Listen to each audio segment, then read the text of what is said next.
Prostata qo'g' rakini keltirib chiqarishni birinchi omili. Hamma adenoma deb o'ylagan bemorda hozir shunaqa xavfli saraton aniqlanib turibdi. Doktorlar bekorga mana tekshiruvni qiling deb aytmaydi. Shuning uchun sog'liqlaringizga bee'tibor bo'lmanglar.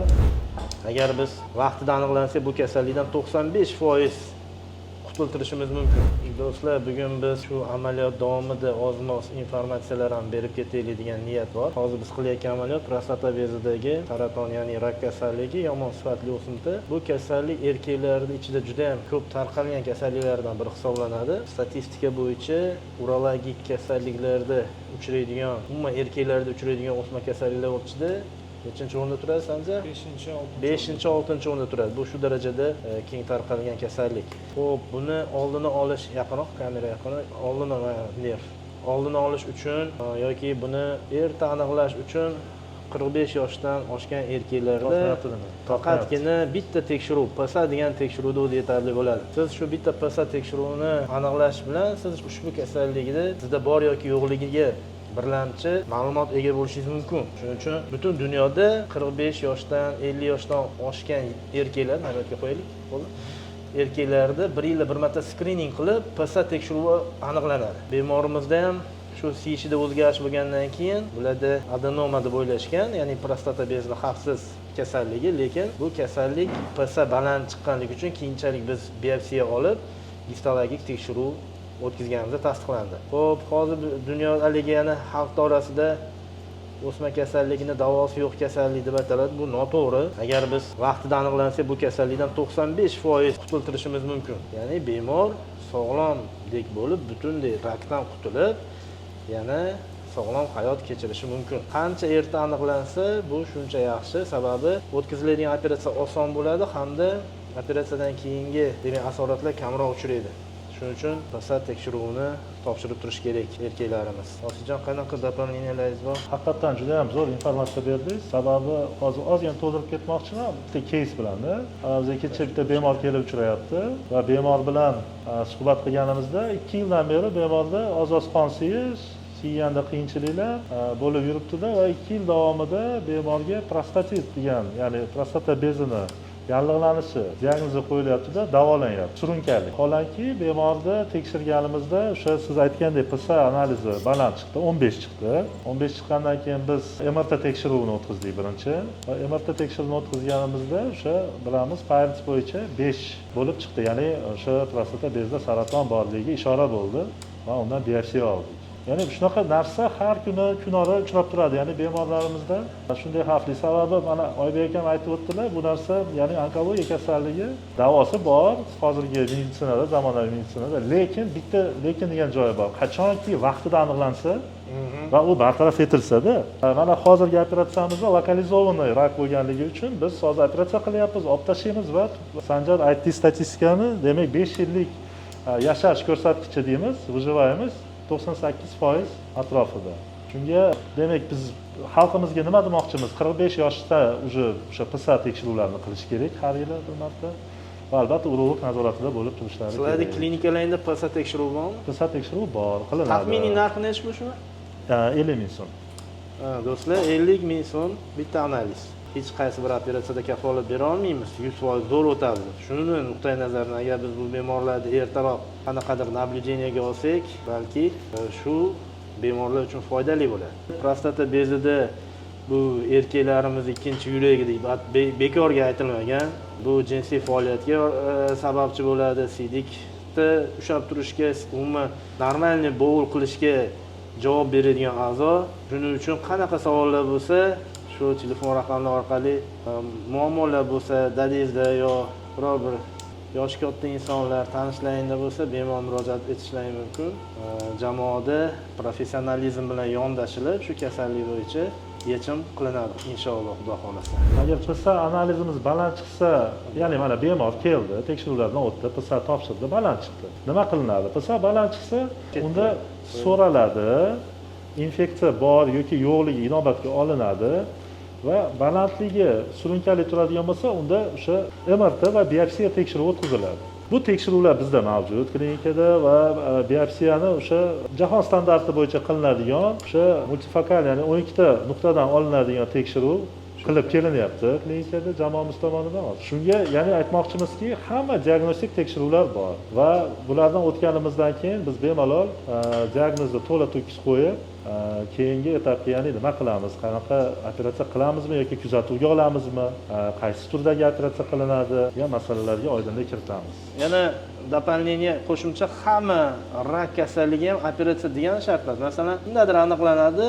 nizkiy gruppa risk aytaylik, ya'ni xavf omili past bu rakdir. Bularni nazoratga, aktiv kuzatuv butun dunyoda shunaqa tendensiya bor, aktiv kuzatuvga olinadi. Bu kasallikdan keyingi kelib chiqadigan jinsiy hayotdagi o'zgarishlar, ya'ni erektil disfunksiya deydi. Bu holatlarni ham bemorlar uchun yaxshilab tushuntirib o'tib ketamiz. Yana hozirgi kunda bizning regionda ham bu kasallik aniqlanish birmuncha ko'payib ketdi. Ya'ni bemorlar o'ziga, sog'lig'iga be'tibor bo'lmaganligi uchun kelib PS analiz topshiryapti, qaysidir jihatdan aniqlanyapti, biz ularga yordam beryapmiz. Haligi aytganimizdek, biz bu bemorlarni olib chiqamiz, xudo xolasa. Bemorda siyishda muammolar bo'lgan, asosan menga beringlar. Siyishida, ya'ni qovoqda siydik kuchini pastligi, kechqurun ko'p peshob qilishga chiqish hamda qovoqning oxirigacha bo'shamasligi kabi simptomatika bo'lgan. Kechalari bir necha marta turgan, borgan. Bular o'zida adenoma kasalligi bor deb o'ylashgan. Lekin vaholanki tekshiruvlarda bularda boshqa kasallik. Bu ikkita kasallikda bular butunlay boshqa dunyo kasalliklar. Ularda birida o'tkaziladigan operatsiya boshqa, ikkinchisida o'tkaziladigan operatsiyalar boshqa operatsiyalar. Shuning uchun albatta bemorlar siyishida muammo bo'ldimi, albatta PSA tekshiruvini topshirishi kerak. Juda to'g'ri aytdingiz. Bir narsa qo'shimcha, mana biz har kuni bemorlar bilan ishlaymiz-da, bemorlarda afsuski ozgina sabr yetishmaydi ba'zilarida. Ya'ni men peshob qilishimda muammo bor, demak menda yoki adenoma yoki shamollashim bor. Shunga lecheniya yozib bera qoling degan gap bo'ladi. Ya'ni bunda biz bilmaymiz. Mana hozirgi bemorimiz misolida aytishimiz mumkin, gazimiz kam shekilli, kattadan chiqadi. Hozirgi bemorimiz misolida aytishimiz mumkin. Mana hamma adenoma deb o'ylagan bemorda hozir shunaqa xavfli saraton aniqlanib turibdi. Shuning uchun sog'liqlaringizga be'tibor bo'lmanglar. Doktorlar bekorga mana tekshiruvni qiling deb aytmaydi. Ya'ni tekshiruv qilish kerak bo'lsa qilish kerak va diagnozni to'g'ri aniqlash kerak va shunga qarab sababi yo'l xaritasi chiziladi va bemorga eng to'g'ri davo chorasi ko'riladi. Yana hozir mana Xudoga shukr, mana hozirgi kunda O'zbekistonimizda har bitta regionida mana meditsina rivojlanyapti, meditsinaga katta e'tibor berilyapti davlat tomonidan. Shuni oqibatida mana xuddi shunday operatsiyalar hozir mana regionlarda o'tkazilyapti. Oldin bu operatsiyalar chet ellarda bo'lardi yoki faqatgina katta poytaxt klinikalarda o'tkazilardi, lekin hozir regionlarga o'tkazilyapti. Bu ham bo'lsa shu bemorlar uchun qulaylik. Hamma mana laparoskopik uskunalar va bu uskunalar hammasi bu davlatimiz tomonidan meditsinaga ajratilgan katta e'tibor. Buni ham e'tirof qilib ketish kerak, sababi bu kasallar oldin o'chir kutib, o'chiri kelguncha balki bir metastazlari tarqalib boshqa joyga ilizotgan holatlarni ham ko'rganmiz. Bu kasallikni keltirib chiqaruvchi sabablar. Juda to'g'ri savol berildi. Butun dunyoda kasallikni keltirib chiqaruvchi omillar bor. Erkaklardagi eng katta omil bu chekish. Shuning uchun biz tavsiya qilardik erkaklarimizga chekmasin. Sababi tutunni tarkibidagi kanserogen modda siydik yo'llari, buyrak, prostata, qo'g' rakini keltirib chiqarishning birinchi omili. Bu butun dunyoda yozilgan, isbotlangan. Ikkinchi omil bu zararli odatlarda, zararli nimalarda ishlash, masalan, zararli kimyoviy moddalar ishlab chiqaradigan joylarda ishlash. Shuning uchun shu yerda ishlaydigan erkaklarimiz ham bir yilda bir marta o'zini tekshirib turish kerak yoki shu kasbiy haligi nima deydi? Bezopasnost deydi, shu himoya choralariga, radiatsiya bilan ishlaydigan erkaklarimiz shunga e'tibor berish kerak. Uchinchi sababi genetik omillar. Ya'ni ota-onasida bor insonlarda bu kasallik uchrash ehtimoli yana ham oshadi. Agar sizda otangizda yoki amakingizda yoki tog'ingizda yoki opoqingizda, ya'ni buvangizda, dadangizda bu narsalar aniqlangan bo'lsa, siz обязательно PSA tekshiruvini o'tkazishingiz shart. Ertaroq o'tkazishingiz kerak. 45 yoshni kutma, 50 yoshni kutmasdan shu 45-40 yoshda o'tkazishingiz mumkin. Sababi biz 46 yoshli bemorda rak aniqlab yaqinda operatsiya qildik. Alhamdulillah yaxshi bo'ldi. Bu shunday holatlar. Keyingi kasallik uzoq muddatli shamollashlar. Shular ham ma'lum bir sabab bo'lishi mumkin. Savollar bo'lsa yana shu tarzda davom ettirsak, menimcha xalqimiz uchun manfaatli bo'ladi. Manfaatli bo'ladi. Do'stlar, mana biz hozir limfa disseksiya amaliyotini tugatdik mana. Demak, bu chap tomonda mana. Chap tomondagi holat, endi bu o'ng tomondagi holat. Biz hozir bu yerga salfetka qoldirdik, ancha-muncha mayda qon tomirlardan qonayotgan qonlar to'xtab qolish uchun nervlar saqlangan, qon tomirlar saqlangan. Endi biz amaliyotda asosiy etapi prostatani olib tashlash amaliyotiga o'tamiz. Kasallikdan operatsiyasiz ham xalos bo'lsa bo'ladimi? Tak, kasallikdan operatsiyasiz tuzalsa bo'ladimi degan savol. Kasallikni biz oldin bu savolga javob berishimiz uchun bu kasallikni bemorda qaysi turi, qanday holatdaligini aniqlashimiz kerak. Ya'ni kasallikda shunaqalar bor, xavf omili pastroq, ya'ni nizkiy risk, o'rtacha xavf guruhidagi bemorlar, pромежуточный risk, yuqori xavf guruh, высокий risk, juda ham yuqori xavf guruh, очень высокий risk guruhlariga bo'linadi kasallik. Buni qanday qo'yamiz, qanday bilsa bo'ladi desa kasallar, buni tekshiruvlar orqali. Shu PSA tekshiruvi, biopsiya, MRT tekshiruvlarda shu qaysi biriga mansubligi aniqlanadi. Hamda agar bemorda xavf guruhi past bo'lsa, aniqlangan saraton prostatani shu ma'lum qismida, ya'ni bir uchastkasida saqlangan bo'lsa, buni hozirgi kunda zamonaviy operatsiyasiz usulda bartaraf qilsa bo'ladi. Hozircha bu menimcha O'zbekistonda bormi, yo'qmi? Bormi? Braxioterapiya. Terapiyalari bor, gormonal Braxioterapiya degan tekshiruv o'tkaziladi, davolash o'tkaziladi. Shu yerga prostata beziga menimcha radioaktiv moddalar qo'yib qo'yiladi. Funksiya qilib, shular keyinchalik rakni so'ndirib boradi. Lekin dori-darmon bilan, masalan, aytaylik, gormonal terapiya qilinadi.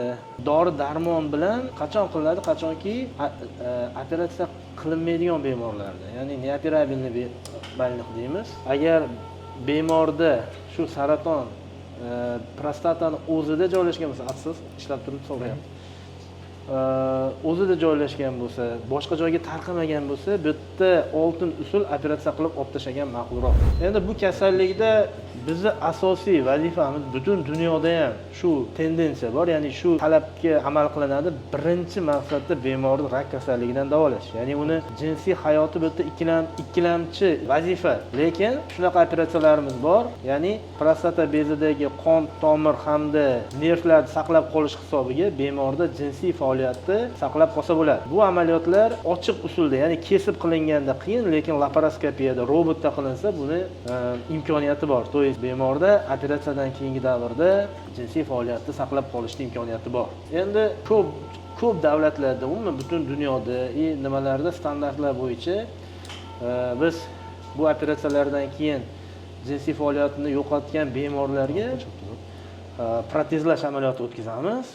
Bundan keyin bemorda butun umrga jinsiy faoliyati kafolatlanadi. Ya'ni bemalol qancha xohlasa jinsiy hayot bilan kechirishi mumkin.